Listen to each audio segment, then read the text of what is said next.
قربانی کا جانور گرنے کی وجہ سے عیب پیدا ہو گیا اس کے اندر تو کیا حکم ہے؟ چنانچہ اگر قربانی کے جانور کو ذبح کرنے کے لیے گرایا جا رہا تھا اور گرنے کی وجہ سے کوئی عیب پیدا ہو گیا، مثلا اس کا ٹانگ ٹوٹ گیا، آنکھ پھوٹ گئی، کان کٹ گیا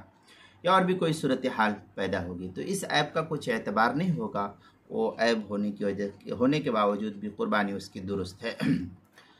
چنانچہ فتاوی ہند کے اندر ہے وَلَوْ قَدَّمَ أُضْحِيَّةٌ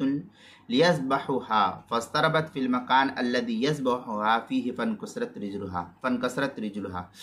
اجزاء. اس طریقے کے الفاظ جو ہے فتاوی ہندیہ جلد نمبر 5 صفحہ نمبر 299 جو مکتبہ رشیدیہ کوئٹہ کا چھپا ہوا نسخہ اس کے اندر، البحر الرائق جلد نمبر 8 صفحہ نمبر 177، فتح القدیر جلد نمبر 8 صفحہ نمبر 435، بدائع الصنائع جلد نمبر 5 صفحہ نمبر 76، فصل اما شرائط جواز اقامت الواجب کے تحت جو اس کو نقل کیا گیا ہے۔